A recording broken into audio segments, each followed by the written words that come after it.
নমস্কার সকলকে। আজ আমি আপনাদেরকে লইট্টা মাছের ভুনা এবং আলু শাক ভাজি করে দেখাবো। আলু শাক ভাজি করার জন্য আমি আলু শাক ধুয়ে কেটে নিয়েছি। এর মধ্যে রসুন দিয়েছি, কাঁচামরিচ দিয়েছি, হলুদ, লবণ, পাঁচফোড়ন দিয়েছি। এখন আমি এটা ভেজে নিব। আর এখানে লইট্টা মাছের ভুনা করার জন্য লইট্টা মাছ পরিষ্কার করে ছোট ছোট করে কেটে নিয়েছি, দিয়ে লবণ হলুদ দিয়েছি। এখন এটা আমি মেখে ভেজে নেব। সাথে থাকুন, দেখতে থাকুন কিভাবে আমি লইট্টা মাছের ভুনা তৈরি করছি। এই যে এখানে আমি রাইস ব্রাউন অয়েল দিয়েছি কড়াইয়ে। এখন আমি মাছটা ভেজে নেব। মাছে লবণ হলুদ মাখিয়েছি।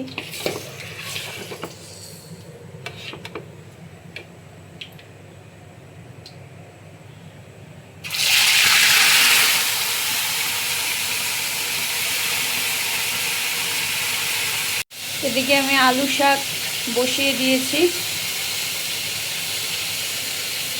এদিকে মাছ ভাজি হচ্ছে। মাছ ভেজে নিয়েছি। কড়াইয়ে পেঁয়াজ রসুন আদা দিয়েছি। আর এদিকে আমি একটা মশলা তৈরি করে নিয়েছি। জলের মধ্যে হলুদ, লবণ, জিরার গুঁড়া, ধনের গুঁড়া, মরিচের গুঁড়া দিয়েছি। এখন এটা পেঁয়াজটা আমি একটু ভেজে নিব। ভেজে নেওয়ার পরে আমি মশলাটা দিয়ে দেবো এর মধ্যে। লইট্টা মাছ ভাজার সময় খুব সাবধান, লইট্টা মাছ নরম থাকে, তাই হলুদ লবণ মাখিয়ে খুব সাবধানে আস্তে আস্তে ভেজে নিতে হবে। একটু কড়া করে ভেজে নেবেন, তাহলে মাছটা ঝোলের মধ্যে ভেঙে যাবে না। আর লইট্টা মাছের যেহেতু সামুদ্রিক মাছ, তাই এর একটু গন্ধ থাকে, তাই আমি লইট্টা মাছের মধ্যে ধনেপাতা দিব, গরম মশলা দিব।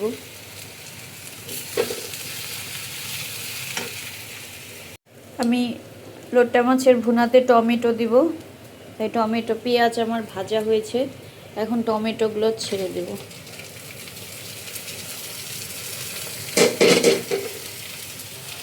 টমেটো ছেড়ে দিয়েছি। এটা একটু ভেজে নিব, নিয়ে মশলাটা দিয়ে দেব। আমি টমেটোর সাথে 5-6টা কাঁচামরিচ দিয়েছি। আপনারা দিলে দিতে পারেন, না দিলেও অ্যাভয়েড করে চললেও হবে। এখন আমি এর মধ্যে মশলা দিয়ে দিব।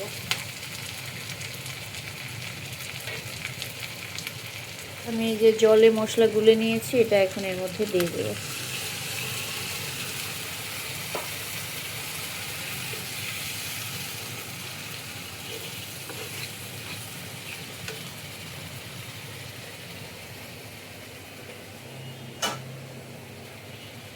এদিকে আমার আলু শাক হয়ে আসছে।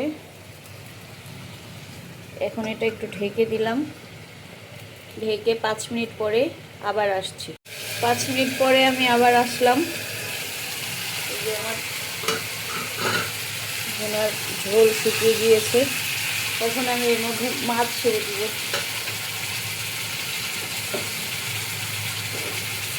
এই যে এর মধ্যে মাছ ছেড়ে দিয়েছে, দিয়ে এটা কিছুক্ষণ 2 মিনিট ভেজে নিব, নিয়ে ঝোলের জল দিয়ে দিব।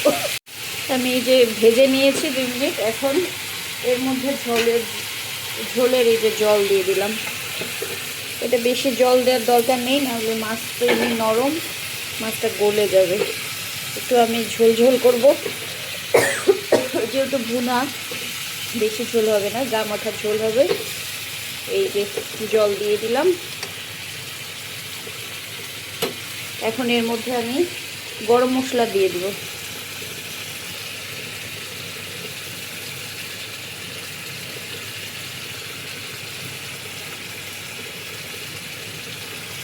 গরম মশলা দিয়ে দিলাম, দিয়ে এটা আরেকবার ঢেকে দিলাম। 2 থেকে 3 মিনিট পরে আবার আসছি। 2 মিনিট পর আমি আবার আসলাম।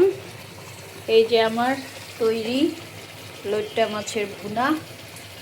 এর মধ্যে আমি একটু ধনেপাতা দিয়ে দেব।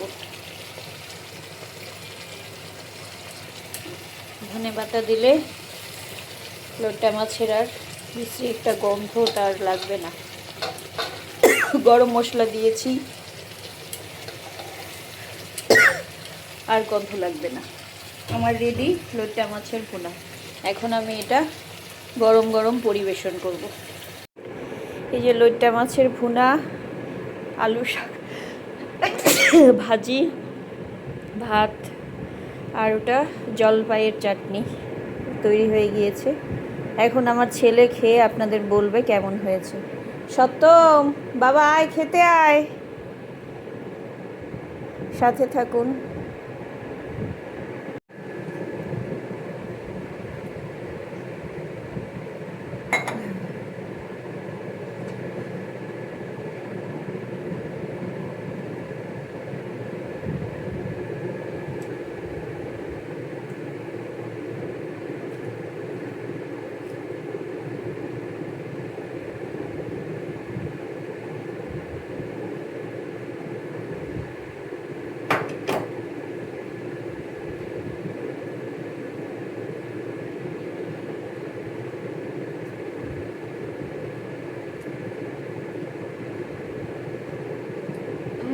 আছে অসাধারণ। আপনারাও রান্না করে খেয়ে দেখবেন। সবাই লাইক, সাবস্ক্রাইব, কমেন্ট করে পাশে থাকবেন।